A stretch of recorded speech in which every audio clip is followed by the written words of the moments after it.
nesta noite. Muito obrigado, padre. Posso levar isso aqui para mim? Por cento?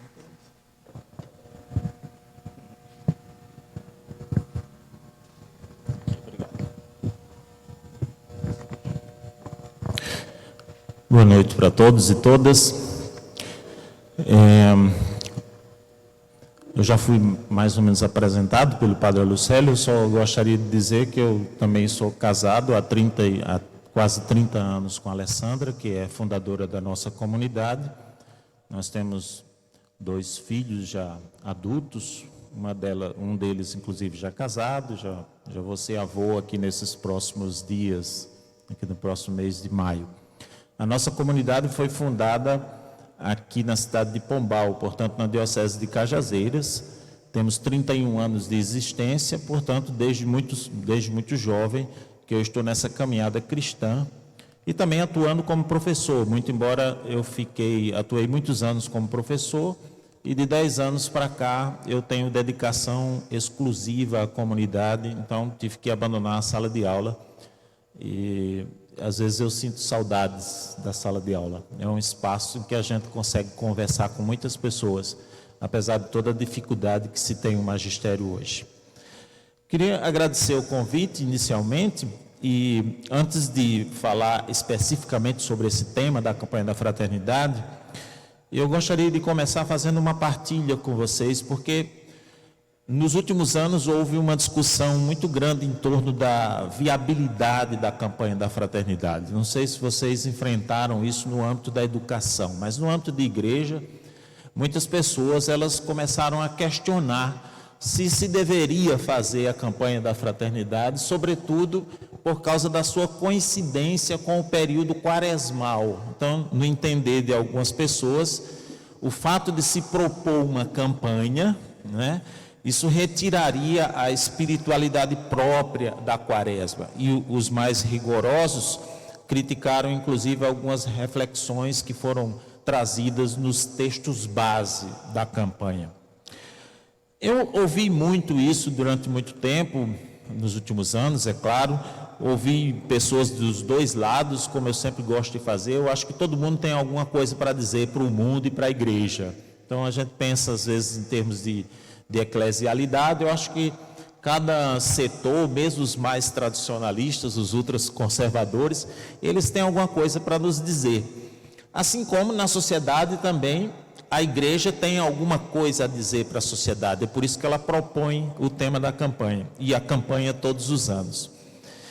E ouvi e comecei a colocar isso diante de Deus. Eu aprendi desde minha juventude a colocar as coisas diante de Deus, a pedir que o Espírito Santo ilumine as minhas percepções, e me veio à mente uma expressão bíblica, que eu colocava diante de Deus justamente isso, né? Será que isso é verdade mesmo? Será que a campanha da fraternidade não é uma coisa boa, não é uma coisa legal, está tirando a espiritualidade quaresmal, né? Ou será que esse pessoal está exagerando?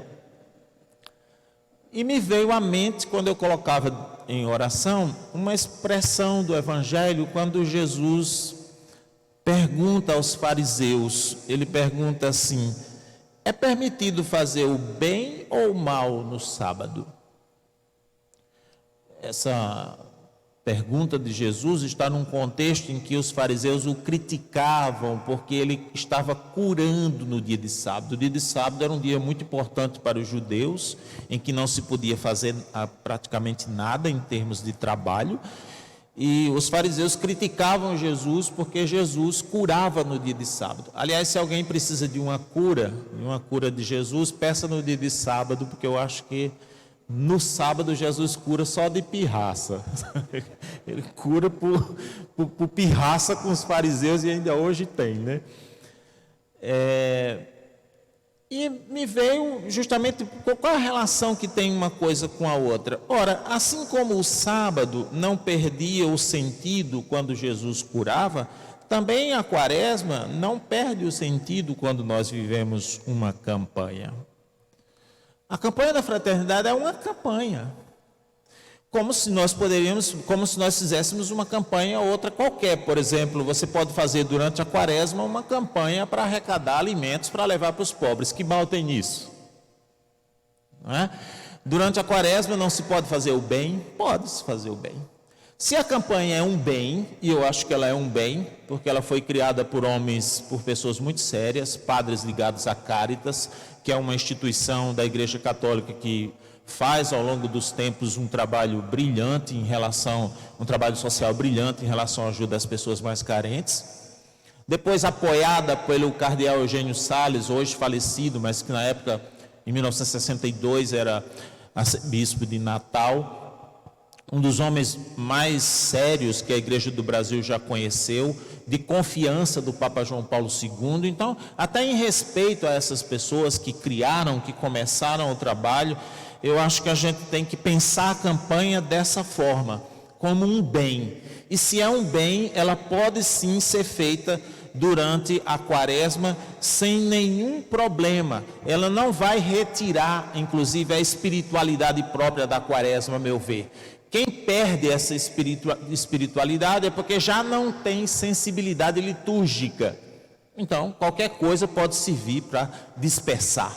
Então, você não tem sensibilidade para o tempo forte que a igreja está propondo. Por isso, e digo isso não para criar uma polêmica, mas para tranquilizá-los, se é que alguns de vocês têm tido também esses dilemas, ou têm visto pelas redes sociais, porque hoje os canais de YouTube, as redes sociais, elas favorecem com que as pessoas elas emitam suas opiniões de maneira muito rápida, não é? Então pensa-se alguma coisa e às vezes até sem uma reflexão aprofundada já se lança nas redes sociais, inclusive porque esses youtubers da vida, eles precisam sempre, quase todos os dias, quase cotidianamente, eles precisam colocar um fato novo para poder ter audiência. Então a gente precisa pensar também as redes sociais com a mesma lógica da imprensa, a mesma lógica dos outros meios de comunicação, que é uma lógica de mercado, é uma lógica que procura audiência, né? Este ano, então, como um bem, né, como uma coisa boa, e volto a dizer, eu digo isso para tranquilizar você, se você tem acesso a essas coisas, tem visto essa discussão, fica tranquilo, é um bem, é uma coisa boa que nós estamos propondo, que a igreja está propondo. E este ano, mais especificamente, propondo uma reflexão sobre a educação, assim como aconteceu em 2 anos anteriores, não os anos imediatamente anteriores, mas em 1982 e em 1998 também a campanha da fraternidade fez essa proposta, né? Neste ano o diferencial é que é essa temática, né? A fraternidade e a educação, e tem como base esse texto bíblico: fala com sabedoria e ensina com amor. Mas antes eu queria colocar para vocês uma coisa que eu julgo que seja extremamente importante, que tem raiz e que tem compreensão na própria etimologia da palavra educar, que é uma coisa que certamente vocês que são do ramo, da área, conhecem isso mais do que eu. Mas educar, ele é formado por 2 palavras latinas que querem dizer respectivamente, né? O ex, que é um verbo que significa fora, né? Ex. Daí algumas palavras que nós temos no nosso linguajar: exterior, extrovertido, né? Uma pessoa excêntrica, extrovertida, exterior, é um prefixo que diz fora, né? Que significa fora. Donde também o contrário, interior, introspecto, intimidade, é coisa para dentro. Então, quando se fala ex, fora; quando se fala in, dentro. E a palavra latina ducere, que significa guiar, conduzir. Então, se você pegar a etimologia da palavra, você vai chegar à conclusão que a educação significa conduzir ou guiar para fora. É sempre direcionar o olhar da pessoa para fora de si. Inclusive, nós dizemos de uma pessoa educada, quando você diz assim, fulano é muito educado. Quem é uma pessoa educada? É uma pessoa que dá bom dia, que diz obrigado, que se levanta para o outro sentar, para uma pessoa mais velha sentar. Ou seja, é alguém que não está pensando em si, que não está olhando para si, ele está olhando para a realidade que lhe circunda. O cotidiano mostra isso, né? Uma pessoa que se veste adequadamente, nos ambientes adequados. Você imagina alguém, vamos imaginar alguém que fosse para a missa de biquíni. A gente diria que ela era provavelmente mal educada, porque ela não está considerando o contexto, ela está focada somente em si própria, na sua forma de se manifestar, né? Hoje em dia a gente tem muito esse tipo de discurso, né? Não, o que importa é você se sentir bem. Não é bem assim. Não é bem assim. Quer dizer que se eu me sentir bem deitado no banco da igreja, eu vou chegar lá e me deitar no banco da igreja, né? O que importa é você estar bem com você mesmo. Não é bem assim. As pessoas precisam ser educadas, ou seja, elas precisam pensar no contexto, no que está fora de si, né? E por isso, no cotidiano é assim. É claro que algumas exceções. Outro dia eu vi uma repórter fazendo uma pergunta a um senhor, assim, de uns 40 anos.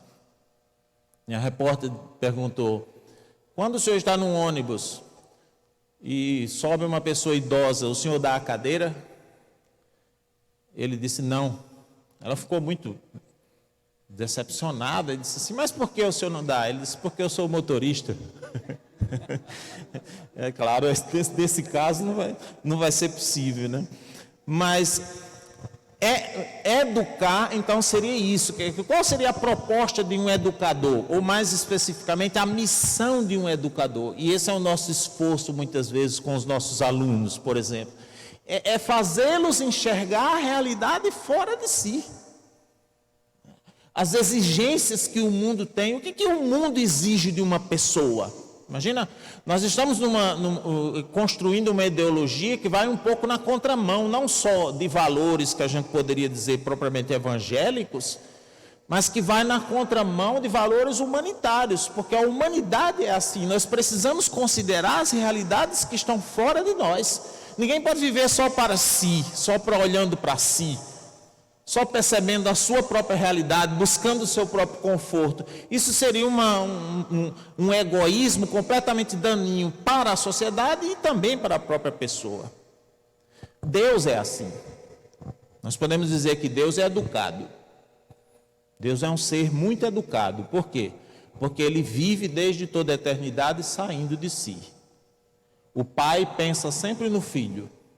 E o filho, tudo que tem, dá ao pai e se dedica ao pai. E esse amor que existe entre o filho e o pai é tão grande e tão intenso que se torna uma outra pessoa, que é o Espírito Santo, que também olha para o pai e que olha também para o filho. Pode prestar atenção quem lê o Evangelho, vai perceber essa dinâmica. O pai envia o filho e dá tudo o que é seu ao filho. Jesus diz: tudo que é do pai é meu. Mas Jesus está totalmente voltado para o pai. Eu não vim para fazer a minha vontade, eu vim para fazer a vontade do pai. E eu vou enviar o Espírito Santo. E quando o Espírito Santo é enviado, ele não fala de si mesmo, fala de Jesus. Então Deus é um ser educado. E educador também, Deus é um ser educador. Porque quando ele criou o homem, ele já começou a botar os olhares do homem para fora. Você tem todo um paraíso, claro que isso é uma metáfora, mas para a gente entender, vocês têm todo o paraíso, que é a história mais conhecida de Adão e Eva, né? Vocês têm vocês dominem a terra, vocês controlem a terra, vocês são a criatura mais perfeita, enfim, é imagem e semelhança minha, mas não coma daquele fruto. Olha, já tem alguma coisa que a pessoa não pode fazer. Alguma coisa que a pessoa já tem que pensar para fora de si. Depois vem os mandamentos, depois vem toda a revelação cristã, as comunidades cristãs que estão organizadas em torno daquilo que é comum. Não havia entre eles necessitados, porque eles vendiam as coisas, depositavam aos pés dos apóstolos, que distribuía segundo as necessidades, ou seja, são pessoas pensando na comunidade, não está pensando em si próprio. Então Deus é um ser educado e é um ser também educador. E sendo assim, sendo nós imagem e semelhança de Deus, é também tarefa de cada pessoa e também das instituições, da família, da igreja, do Estado, dos meios de comunicação. É tarefa da igreja e das instituições serem educadoras, respeitando, obviamente, o princípio da subsidiariedade, que é um princípio que nós temos na doutrina social da igreja, que pleiteia uma cooperação entre as instituições, mas sempre lembrando que as instituições maiores só devem fazer aquilo que as menores não podem fazer. Então, a instituição nuclear, a família, ela deve educar os seus filhos, mas aquilo que a família não pode fazer, aí o Estado tem que fazer, ou tem que ajudar a família a fazer. A igreja também tem que colaborar. E nesse contexto de colaboração, então nós criamos uma sociedade educadora, que é a dificuldade que nós temos hoje, por causa dessa coisa do relativismo. Você pode passar por esse tipo de angústia. Você ensina uma coisa em casa, mas às vezes o menino vai para a escola e aprende outra coisa. Tem outros valores. Ou ele vai para o grupo de amigos, é outra coisa. Ou ele entra até mesmo numa igreja e tem outro tipo de valores. Então, nós estamos criando uma sociedade que ela não respeita muito esse princípio da subsidiariedade, né? É tarefa de cada pessoa, também porque imagem e semelhança de Deus, e das instituições, fazer esse trabalho de educação. Mais do que abordar um ou outro aspecto específico da problemática educacional, eu vou entrar agora com vocês naquilo que propõe a campanha da fraternidade, que não dava para a gente aqui nesse pequeno momento hoje à noite, refletir sobre todas as coisas, até porque o texto base, se alguém teve a oportunidade de ler, é um texto muito rico em termos de reflexão.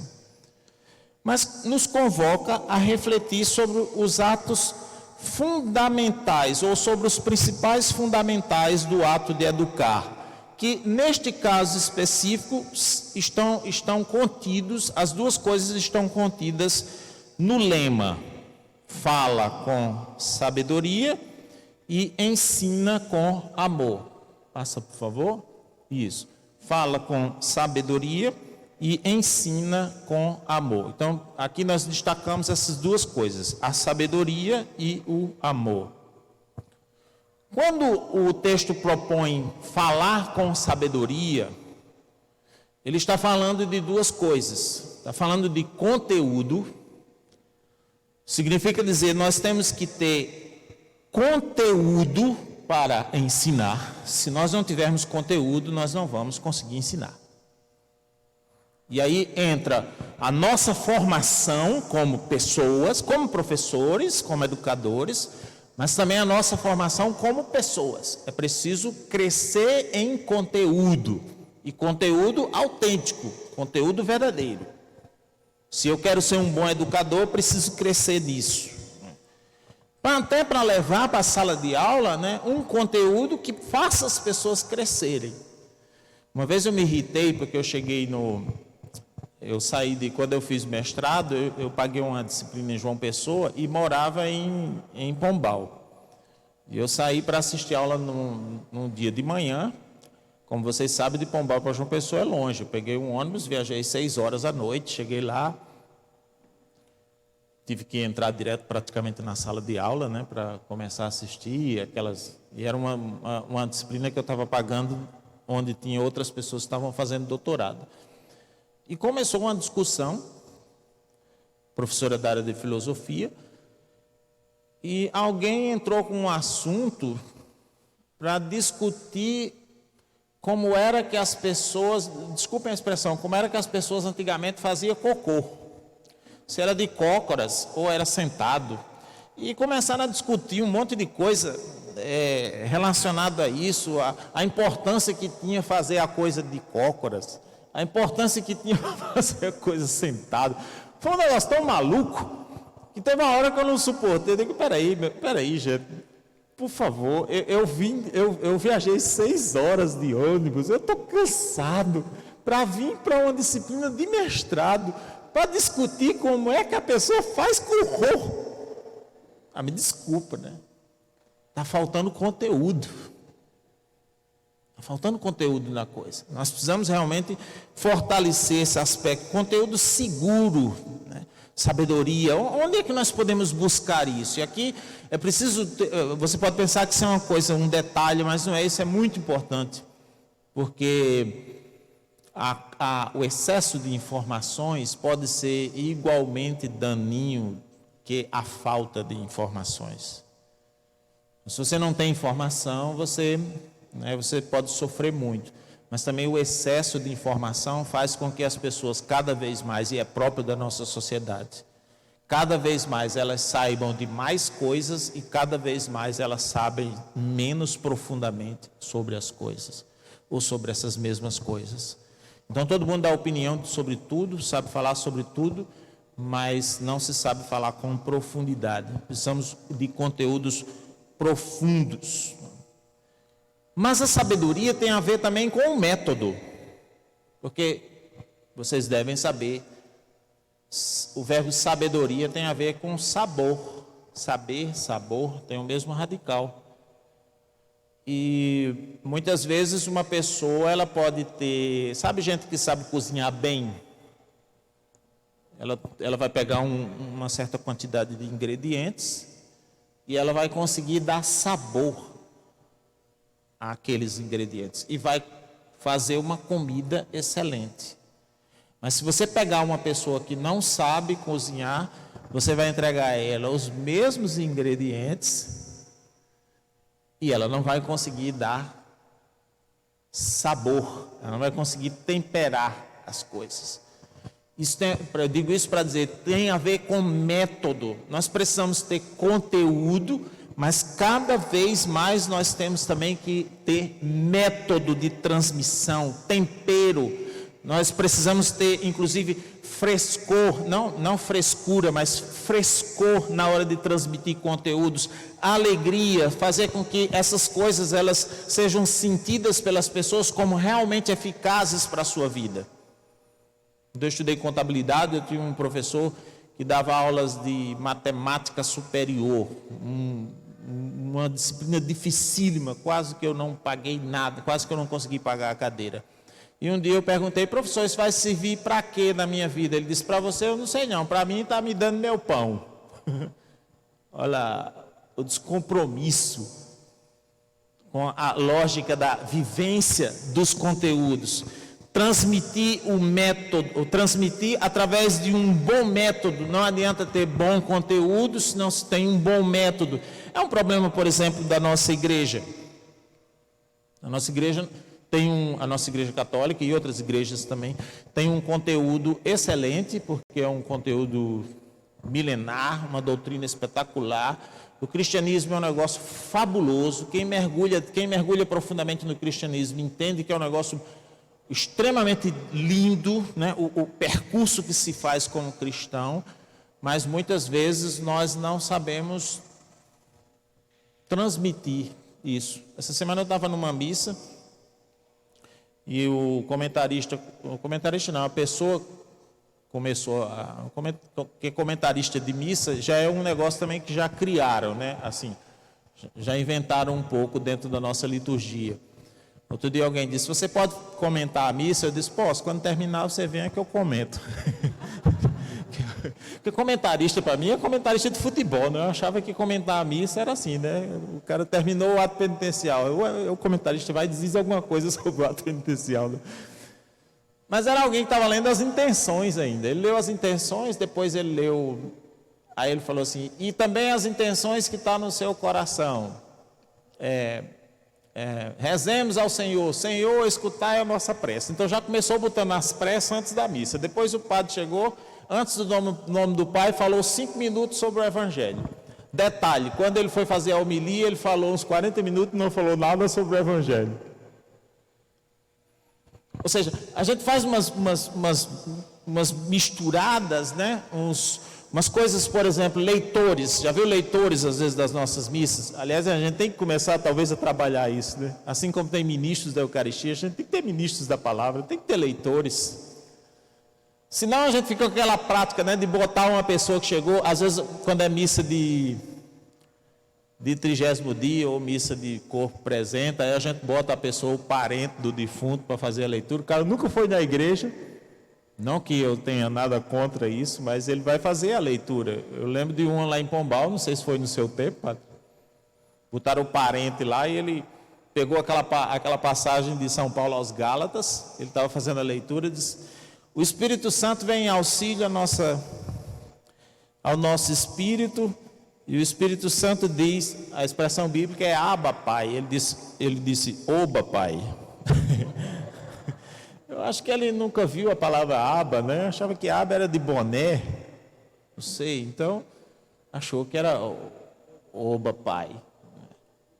E assim vai, alguns equívocos às vezes até de leitura ruim mesmo.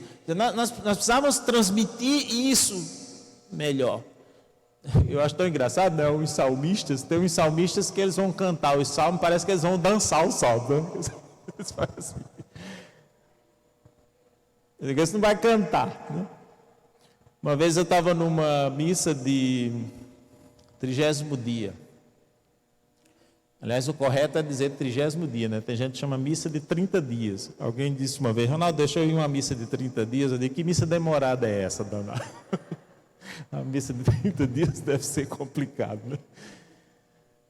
E aí, você sabe que, e os padres que estão aqui devem concordar comigo, missa de 30º dia, missa de corpo presente, são excelentes oportunidades de você comunicar o Evangelho. Por uma razão muito simples, porque naquele dia muita gente vai à igreja que nunca vai à igreja. São pessoas que vão porque é amigo, porque é parente, porque é colega de trabalho. Então é fundamental uma boa comunicação naquele momento, um método para se transmitir o conteúdo. Aí eu estou lá sentado com um amigo e o padre me acha de passar a homilia inteira falando do defunto, do morto. Parece que ele era amigo do morto, até das pescarias que ele fez com o morto, ele falou, né? Um bocado de coisa. E eu já não tenho mais tanta paciência assim, depois dos meus 50 anos. Eu já estava um pouco irritado. Mas terminou a missa. Quando a gente foi saindo, a pessoa que estava comigo disse, Ronaldo, você gostou da missa? Eu disse, gostei demais. Eu já conheço Jesus, não conhecia o defunto. Saio daqui com um novo conhecimento. Mas para quem conhecia o defunto e não conhecia Jesus, acho que não deu para nada, não se viu para muita coisa a missa. Ou seja, tem um método. E quando se fala de sabedoria, se fala como disse, de frescor, de alegria, de uma comunicação. Um educador precisa ser uma pessoa alegre, comunicativo, ele precisa gostar um pouco da sua profissão. Infelizmente, a gente hoje tem muitas pessoas que seguem não só esta profissão, mas outra profissão, às vezes por falta de opção, o que prejudica um pouco essa dinâmica educacional, né? E ele fala também de que nós devemos ensinar com amor. E aqui é importante a gente perceber o que significa isso, porque Quando se fala com amor, geralmente a pessoa pensa em carinho, em ternura. Amor não é a mesma coisa que carinho e que ternura. Não é a mesma coisa. São coisas afins. Claro, nós também devemos ter ternura e também devemos ter carinho nos nossos relacionamentos com as pessoas. Mas notem que a educação no passado não tinha isso. Ela era inclusive rigorosa demais e hoje ela é flexível demais. Não sei se vocês concordam comigo, mas ela era rigorosa demais e hoje é flexível demais. Inclusive eu sofri muito por causa disso, porque eu e outras pessoas da minha geração, porque quando eu era aluno existia uma ditadura docente. Então o professor falava e a gente tinha que se calar. E às vezes o professor humilhava a gente. E a gente tinha que se calar. Aí quando eu virei professor, aí inverteu. Chegou a minha hora de mandar e bater, aí inverteu. Agora é a ditadura discente. Agora parece que os professores estão meio que reféns dos alunos. Quando é que nós vamos encontrar um equilíbrio, pelo amor de Deus? Porque isso é um fenômeno sociológico, né? Quando se começa essa flexibilização demais, talvez vocês não tenham notícia disso, mas já começam a ser ressuscitadas as escolas católicas no estilo tradicionalíssimo. Já com professores de gravata, aquele negócio bem comportamental, sabe? Porque é um movimento natural da sociedade, se flexibiliza demais. Então começa-se a querer se agarrar em doutrinas muito rígidas. Isso acontece no campo religioso, acontece no campo político, no campo econômico, em todas as áreas da sociedade, né? E nós precisamos encontrar um equilíbrio entre essas coisas, entre a autoridade e a ternura, o carinho, né? Então, mas não é a mesma coisa que amor, porque, como eu disse a vocês, se educar é conduzir para fora, só se educa dando o exemplo, dando o testemunho. Então veja, conteúdo, método, exemplo. Aqui nós temos uma tríade do educador. Conteúdo, você tem que ter um conteúdo sólido. E para isso precisa também de competência, precisa de conhecimento, inclusive acadêmico.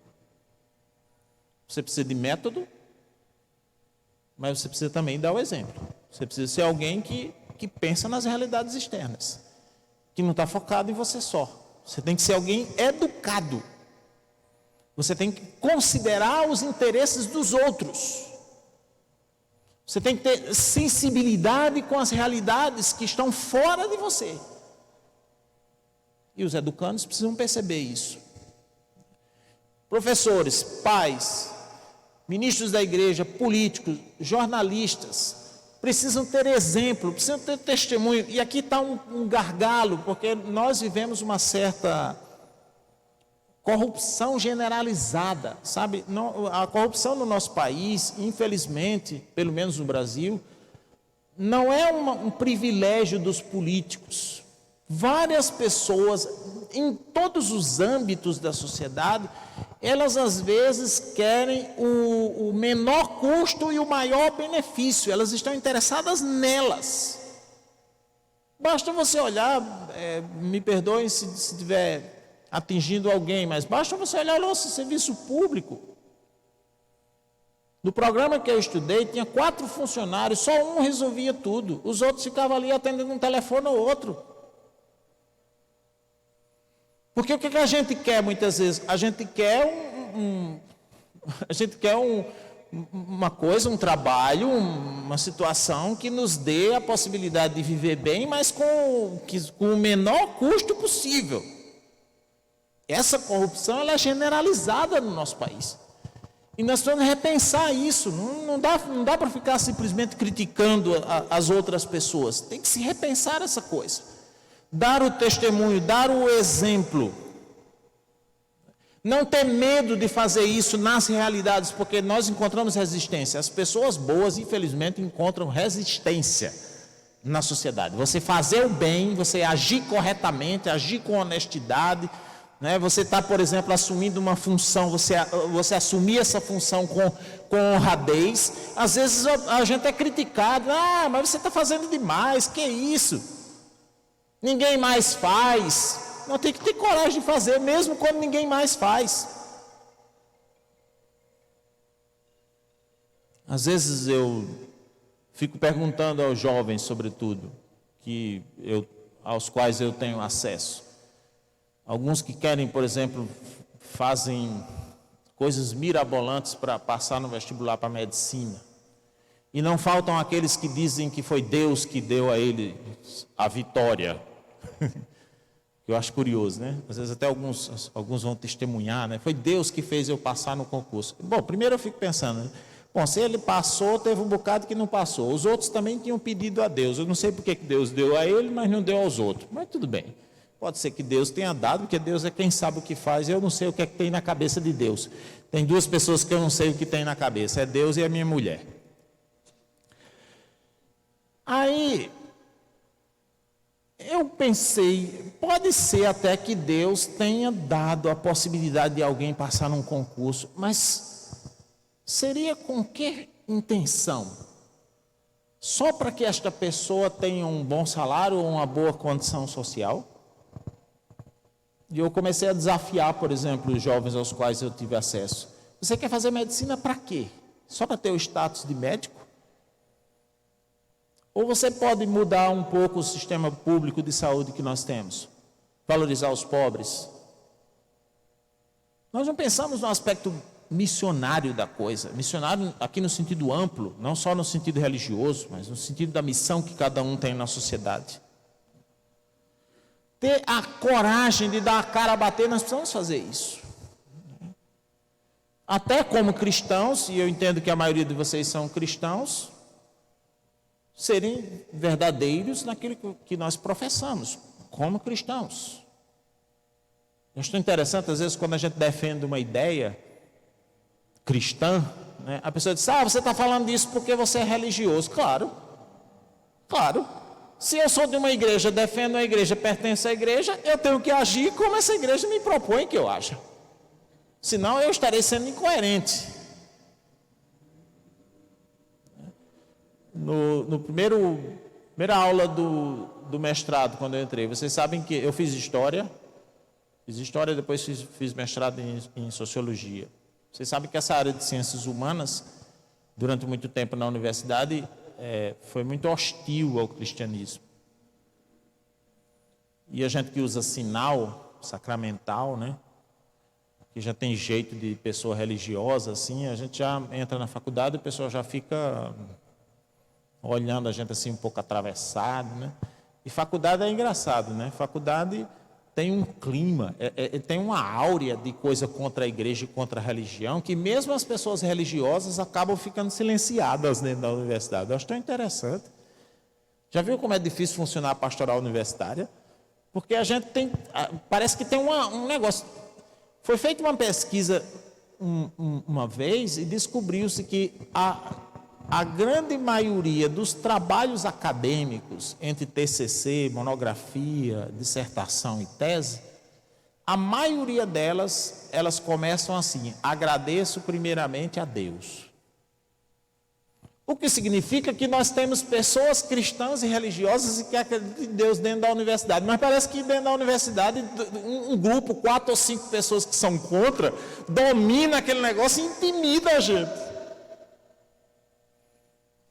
Aí lá está eu, no primeiro dia de aula, o professor pede para todo mundo se apresentar, e um colega, não sei se ele se incomodou comigo, porque ele olhava muito para mim, e dizia, e ele se apresentou, disse o nome dele, e depois começou a fazer um discurso nada a ver, porque se você vai se apresentar, você tem que dizer seu nome pronto, ou mais ou menos onde é que você mora, não tem. Ele começou a falar contra a igreja, começou a falar contra Nossa Senhora, não tinha nada a ver. Porque a igreja é machista, porque a igreja estabeleceu um paradigma de Nossa Senhora, de Maria, que é um paradigma machista. E ele dizia tudo isso, a cada coisa que ele dizia, ele fazia uma pausa e dizia assim: e olha que eu nunca li Marx. E olha que eu nunca li Marx. E falava veementemente, né? E o pessoal já começou a olhar para mim, porque não tem jeito, né? E eu já todo me encolhendo, né? Porque tem realmente esse negócio dentro da universidade. A gente fica meio intimidado. Mas eu acho que Deus me iluminou naquele dia. Quando chegou na minha vez, aí eu disse meu nome, disse onde eu morava, e disse: eu sou de uma comunidade cristã, gosto muito de ser cristão, acredito na minha igreja, apesar das suas falhas, das coisas que ela tem. Vivi uma experiência com Deus, uma experiência religiosa, que deu sentido à minha vida, e hoje o que dá sentido à minha vida é a minha fé. Aí eu olhei para ele e disse: olha que eu já li Marx. Aí deu aquele branco, aquele clima assim. O professor disse: vamos respeitar. Depois desse dia ninguém mais falou nada na sala de aula contra a igreja. Quando falava alguma coisa, já começava a olhar para mim, já começava a ver uma coisa assim. Então, Deus haverá de dar sabedoria a nós também, para que a gente saiba viver nessa sociedade como luz, sendo exemplo. Nós somos convidados, né, e até interpelados pela nossa condição de pessoas a fazer isso, né? Porque se educar é conduzir para fora, só se educa dando o exemplo. E ao considerar especificamente a educação cristã,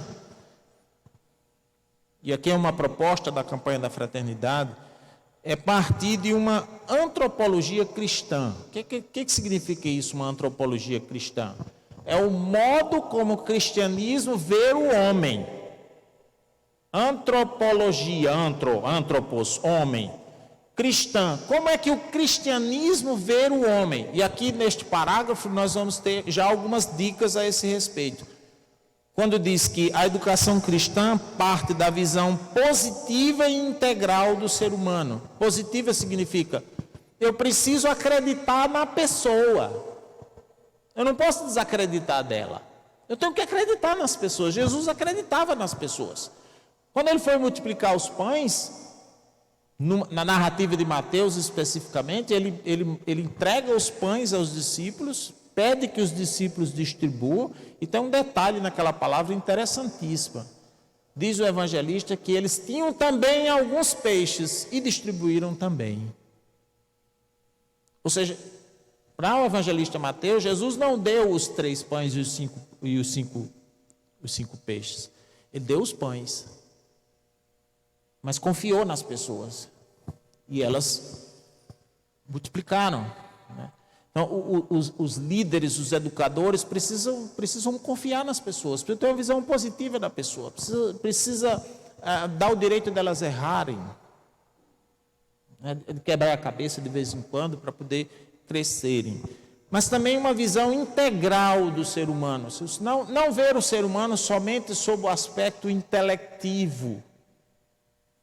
Daí a importância de algumas escolas que abordam o ser humano no sentido integral, humanístico.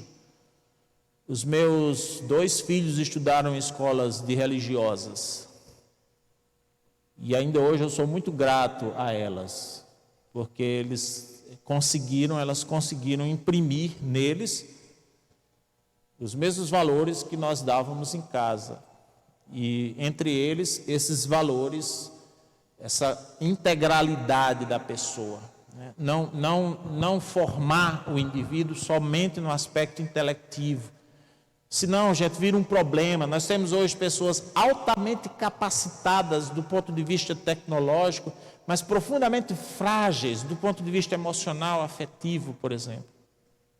É um fenômeno. Daqui a pouco isso vai ficar tão generalizado, que a sociedade ela pode atingir altos níveis de evolução, no sentido intelectual, mas a gente tem um monte de profissional desequilibrado que não sabe lidar nem com suas relações afetivas. Gente inteligentíssima, rica, mas que está na mão, por exemplo, de uma dependência afetiva de um namorado, de um caso, de um amante. Mesmo sabendo que aquele negócio não dá certo. É uma loucura. Então tem que se pensar na coisa de uma maneira integral. Não é dever da escola simplesmente dar conteúdo. Aí a gente fica com essas corridas, porque também tem isso, as exigências da sociedade, essas corridas loucas pelo Enem, né, para poder passar no vestibular. E os colégios ensinando os alunos a ter uma disciplina excessiva, inclusive, de passar. A minha filha, ela estudava de dia e de noite. Era um negócio assim, tinha aula de manhã, de tarde, de noite, aquela loucura. Quando ela dizia assim, pai, deixa eu não ir para a escola amanhã, eu dizia, vá não, minha filha, não precisa ir não. Tinha dia que eu mesmo dizia, não dá para ir na escola amanhã, não, vamos faltar amanhã. Porque era aula demais, eu não consigo, isso não entra na minha cabeça. A pessoa, inclusive, para aprender, precisa de intermitência. Ela precisa de descanso na mente. Eu estou falando aqui para vocês há 45 minutos. Daqui a pouco, daqui a 15 minutos, a capacidade de percepção de vocês já é bem mais abaixo do que quando eu comecei. Porque vai entrando no processo de desgaste natural. Então, pensar o ser humano de uma maneira integral, responsável por si mesmo e pelo mundo, precisa dar responsabilidade dessas pessoas, pensar o ser humano como um ser livre, um ser capaz de fazer escolhas, de tomar decisões. Eu preciso acreditar nisso. O ser humano não é uma pessoa condicionada pelo seu passado ou pelas leis da sociedade. O ser humano não é um simples fruto do meio, um produto do meio, como diziam algumas ideologias da Idade Moderna, ou o fruto das suas carências. A gente acha assim, né? A gente acha que, sabe, no nosso movimento mesmo, em termos de igreja, isso aconteceu muito, né? Porque a gente diz assim, fulana é uma pobrezinha, é tão ferida, você não pode nem tocar nela que ela chora. Mas porque também não teve pai, não teve mãe, porque sofreu na infância, porque era pobre, porque não sei o quê. Tudo bem que as coisas do passado têm influência na nossa vida, mas o ser humano é livre, ele pode fazer escolhas. Eu sou o 11º filho da minha casa. Enfrentei problemas diversos, de fome, de necessidade, de um monte de coisa. Minha mãe, quando me teve, tinha 42 anos, já tinha 8 anos que não tinha filho. Por isso que eu sou tão doente, eu acho, que eu sou filho de um óvulo envelhecido já. Meus pais nunca puderam me dar muita coisa. A gente não tinha festa de aniversário, nem por isso eu morri. A primeira festa de aniversário que eu tive foi quando eu cresci, comecei a trabalhar e eu fiz uma festa de aniversário para mim, preparei uma surpresa para mim e tudo. Eu fiz. Sabe, aí eu vou ficar pensando que o ser humano é condicionado ao seu passado? Não dá, gente. Com 2 anos eu fui trocado no hospital. Aliás, quando eu nasci eu fui trocado no hospital. Deram outro menino para minha mãe. E não tiveram nem a caridade de me dar para a mãe do outro. Ainda me deixaram lá, disse que eu fiquei lá chorando. Né? Vocês sabem que o trauma de os cientistas dizem que você sair do útero da mãe já é um trauma, né? Porque você sai de um lugar confortável e vem para o mundo. Imagina não ir nem para o aconchego da mãe. Né? Aí com 2 anos eu caí dentro de uma fogueira. Com 7 anos um caminhão me atropelou. Com 8 anos um cachorro me mordeu. E por aí vai.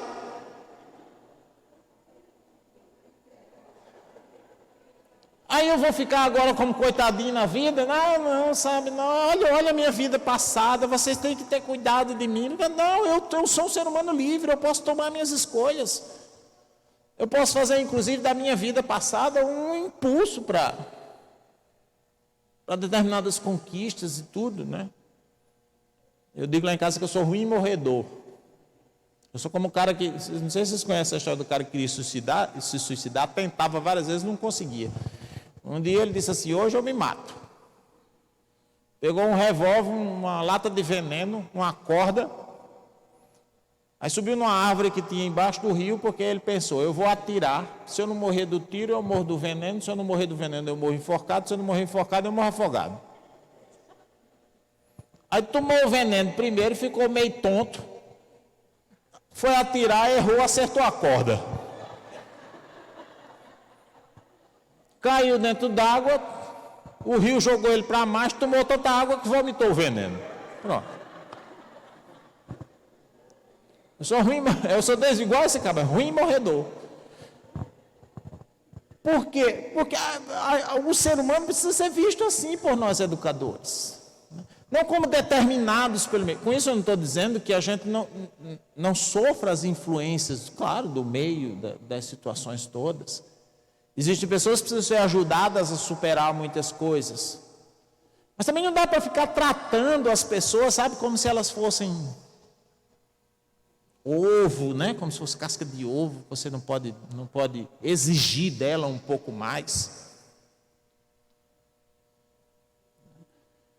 Visão integral, positiva, um ser livre, um ser aberto à transcendência, um ser culturalmente situado. Nós precisamos entender o contexto das pessoas, do ser humano, onde é que eles estão. É diferente, minha gente. Um homem, por exemplo, um homem nordestino é diferente de um homem do sul, de um homem europeu, na própria identidade dele. Tem muita gente que não concorda comigo com isso, mas eu digo que é a própria identidade da pessoa. Tanto que a pessoa vive, às vezes, num lugar anos e anos, mas não sai de dentro de si alguns valores, algumas coisas que pertencem à sua identidade cultural. Eu mesmo, quando estou fora da minha região, eu sofro um bocado, porque o pessoal tem outra cultura. Por exemplo, eu tenho cultura nordestina e cultura de pobre. E cultura de pobre é a coisa mais divertida do mundo, né? A pobreza, a miséria não é uma coisa boa, mas a cultura do pobre, o jeito dele viver, dele se comunicar, é uma coisa extremamente divertida. O rico, ele é cheio de coisinhas, né? E rico não come, rico passa fome, é uma coisa impressionante.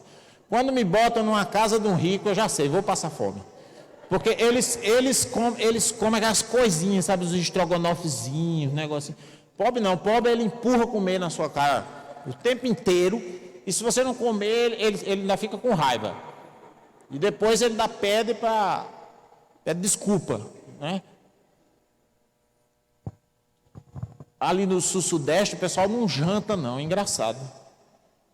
Eu termino, às vezes, um encontro, termino o evento ali no domingo, 6 horas da tarde, eu já estou morrendo de fome, porque a gente janta cedo, né? 6, 6 e meia, a gente janta cedo. Os caras vão jantar 10 horas da noite, 11 horas da noite. Quando janta, teve uma vez que, quando eu terminei o evento, disse assim, eu pensava que ele ia me chamar para jantar, o organizador, ele disse assim: vamos ali rezar um texto numa casa? Vamos, né? Fazer o quê? Vai que era para rezar o texto numa casa para um menino que estava doente. O menino não estava nem aí, pegou o prato de comida dele e veio comer na minha frente. E eu conduzindo o texto e ele comendo na minha frente. Parecia que estava tirando onda mesmo comigo. Mas para eles isso é normal, porque é a cultura deles. A minha não. O homem culturalmente situado, né? Então, precisamos ter essa visão, né? Um mundo, um ser humano marcado pela contradição do pecado, mas orientado a vencê-lo. Toda pessoa, a gente precisa acreditar que ela é conduzida para a justiça, eticamente conduzida para a justiça e para a fraternidade. Se a gente não acreditar no ser humano, e isso grandes estudiosos disseram isso, se a gente não acreditar na pessoa, a gente não consegue fazer nada pela pessoa.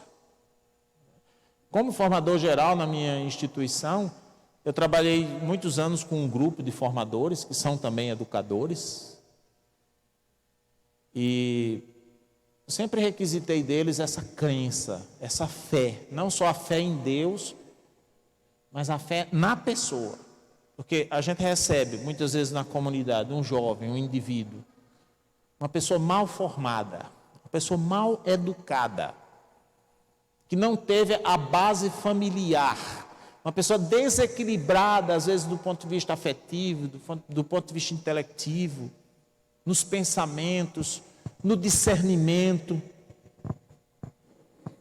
E às vezes eu precisei dizer, você tem fé, você acredita, ao grupo de formadores, você acredita que a gente pode transformar essa pessoa com a ajuda de Deus? Que a gente pode criar instrumentos para essa pessoa mudar? Porque se você não acreditar, tu sai daqui e vai embora, vai para outro canto que você não vai trabalhar comigo. Nós precisamos acreditar na pessoa.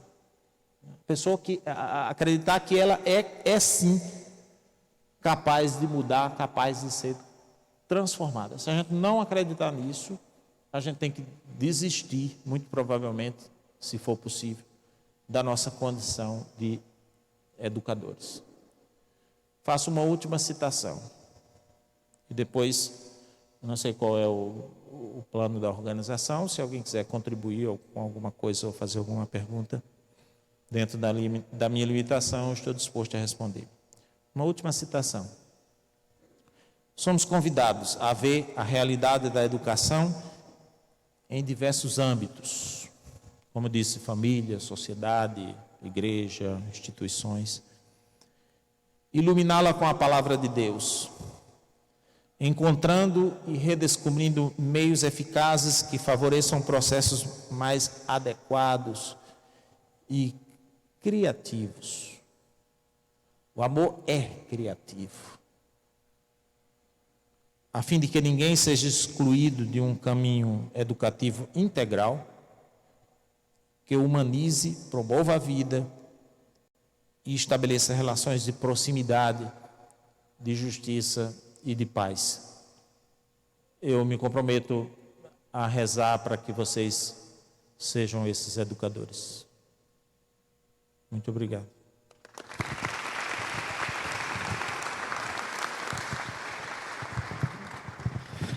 Muito bem, a gente agradece profundamente a colaboração tão rica aqui apresentada para nós, através de Padre Ronaldo, que é bastante conhecido pelo clero da Diocese de Cajazeiras e que nos ajuda muito nas formações.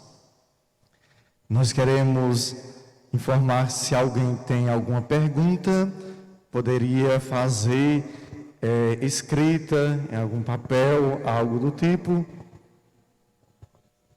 para que após uma apresentação que foi preparada de forma muito, digamos assim, amorosa pelas as irmãs e os professores e professoras, o Ronaldo poderia responder alguma inquietação que tenha ficado no coração de algum de vós.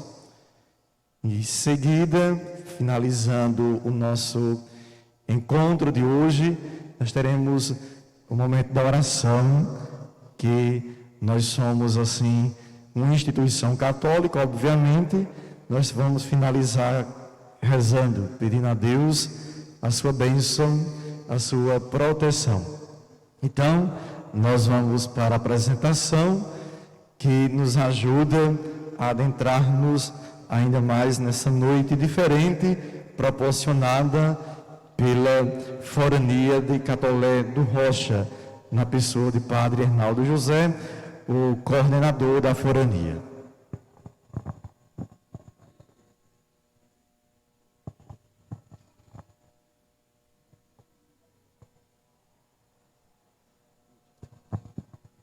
Vai ser um pouco diferente, porque nós tínhamos preparado como oração inicial. As crianças estão esperando aí, até as mães já estão esperando, né? Então, como o palestrante falou, que Deus é educado e educador. As crianças vão apresentar, os adolescentes vão apresentar o Evangelho, onde Jesus se mostra aquele que ensina com sabedoria e educa com amor. E nós vamos prestar atenção à mensagem. Vão ser apresentadas de maneira simples, porque as crianças são adolescentes, mas vão fazer com muito amor, para que vocês possam aprofundar o tema da campanha da fraternidade neste Evangelho, como é o tema, né? E após a apresentação, a gente vai ficar alguns minutos contemplando, pensando no que a gente viu.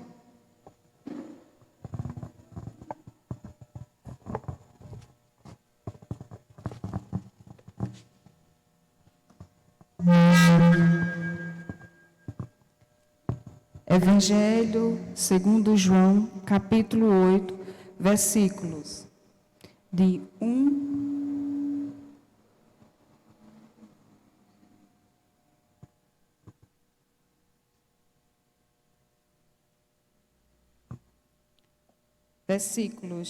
1 a 11. Jesus foi para o Monte das Oliveiras. Ao amanhecer, ele voltou ao templo e todo o povo ia ao seu encontro. Então, Jesus sentou-se e começou a ensinar. Chegaram os doutores da lei e os fariseus, trazendo uma mulher que tinha sido pega cometendo adultério. Eles colocaram a mulher no meio e disseram a Jesus: Mestre, essa mulher foi pega em flagrante cometendo adultério. A lei de Moisés manda que mulheres desse tipo devem ser apedrejadas.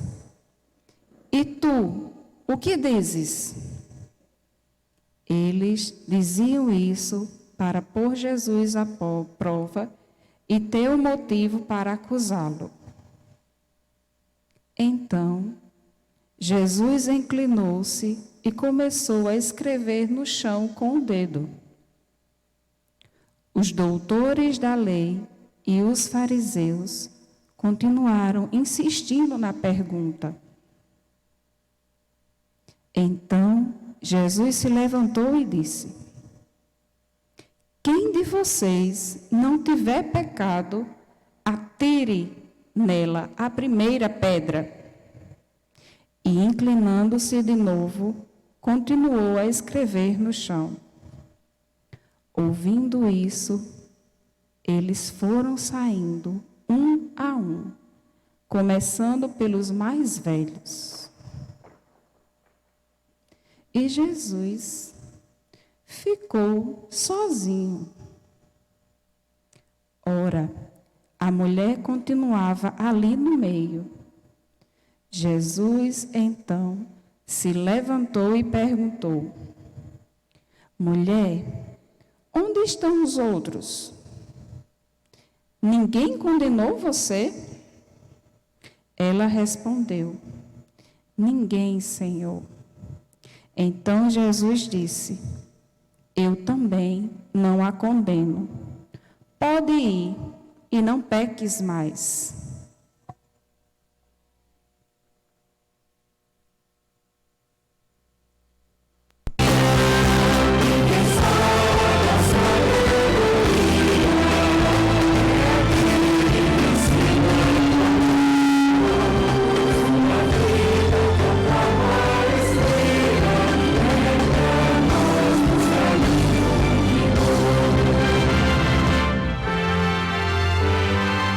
Aplausos!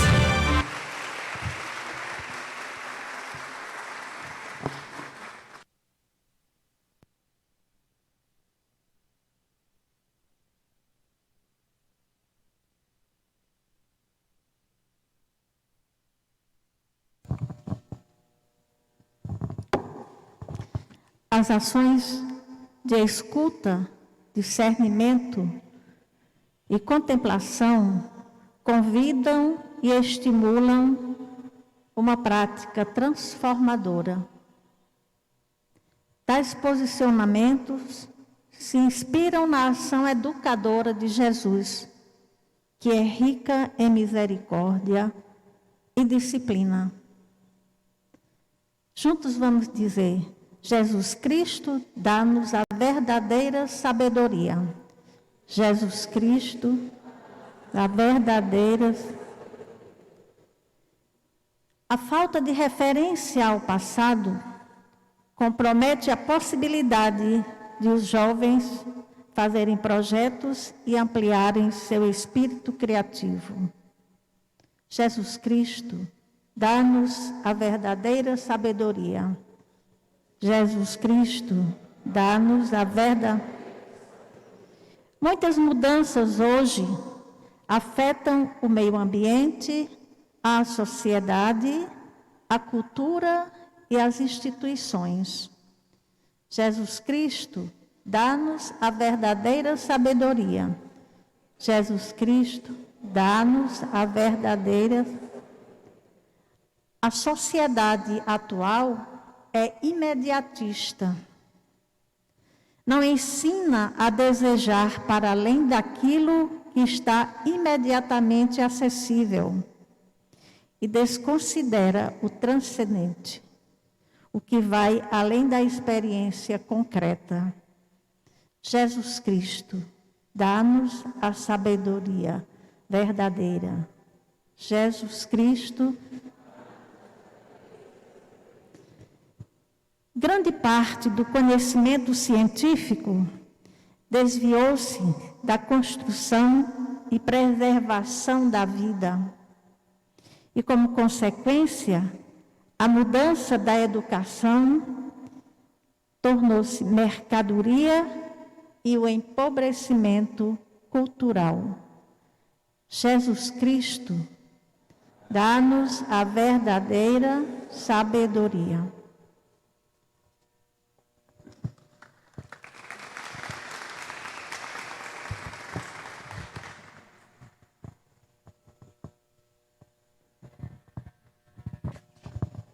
Então, nós agradecemos às irmãs que prepararam esse momento tão importante. A simplicidade revela-nos o próprio Deus, nós sabemos disto.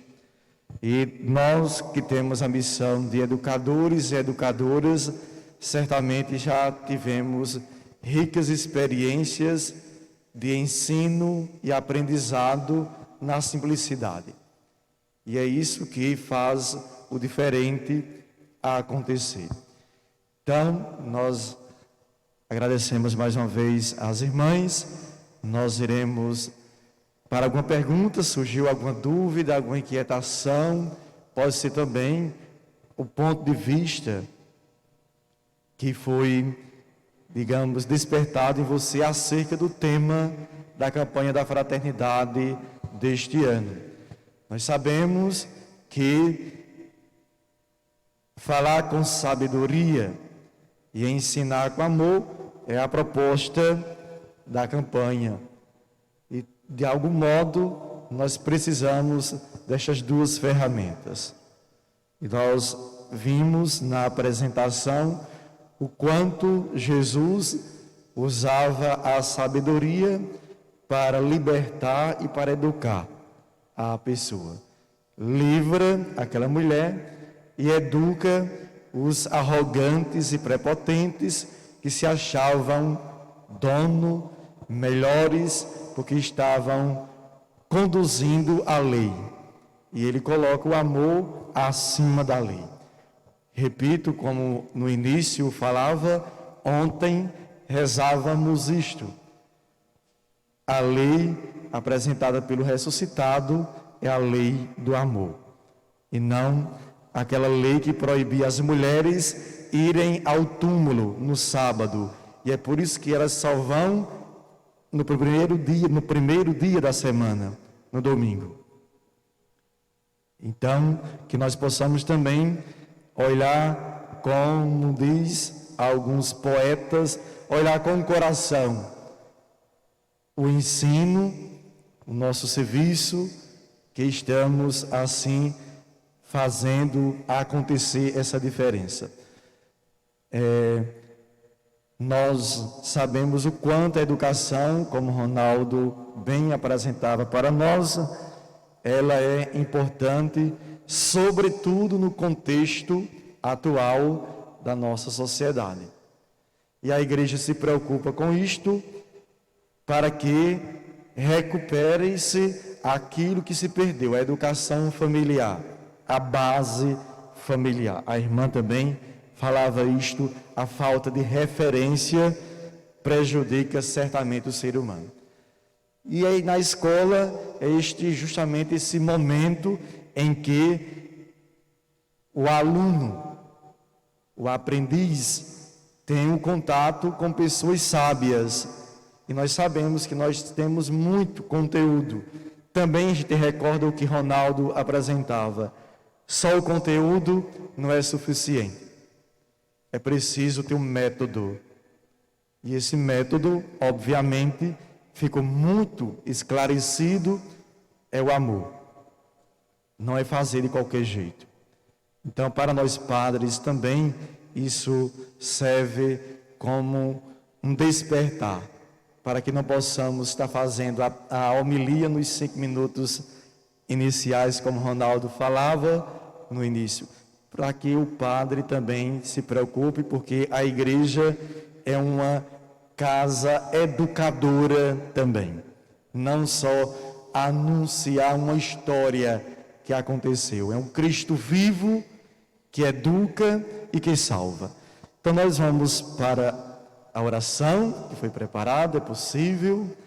Então vamos, muito bem. Então nós vamos ficar em pé. Padre Arnaldo vai colocar suas palavras de consideração. Não sei se o Frei também, Roberto, gostaria de falar algo, que foi um dos organizadores maiores. A palavra está facultada. Vamos lá. Em seguida, o Frei pode fazer aí a oração para nós, no encerramento desta noite.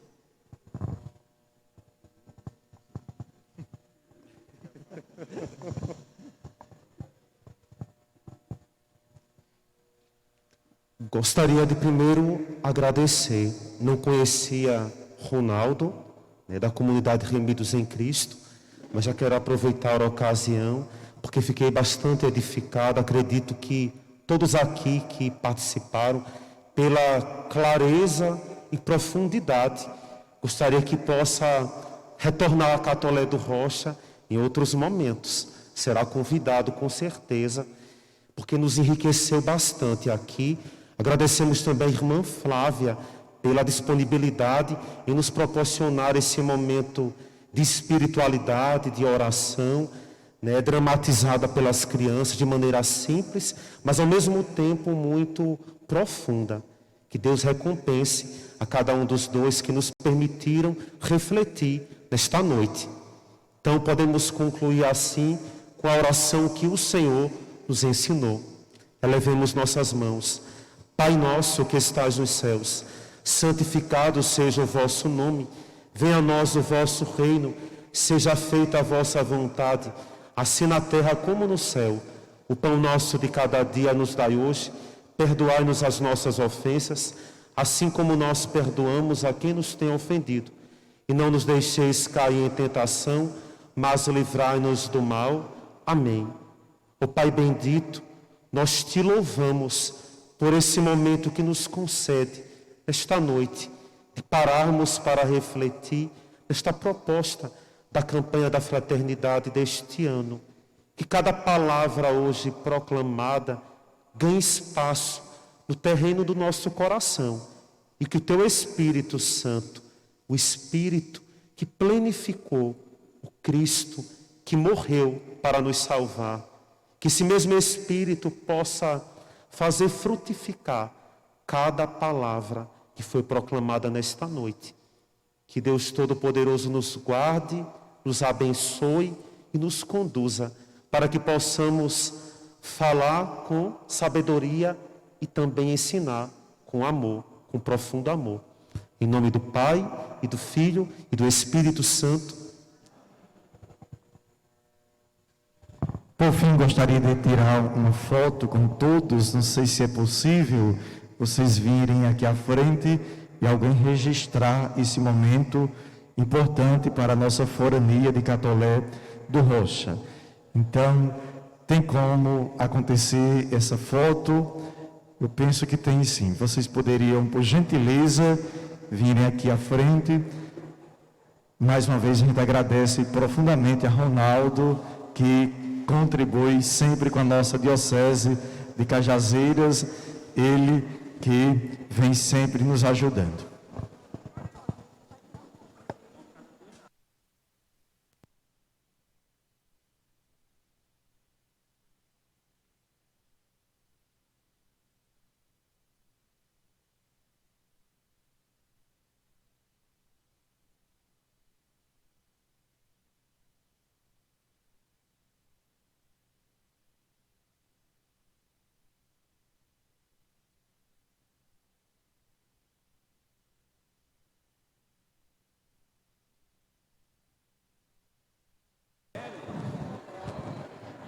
Se tiver... pode ficar na parte de cima, se for possível. Já estão subindo lá. Os jovens sobem. Os jovens sobem? Os jovens sobem. Fica, Fafá. Eu sou jovem.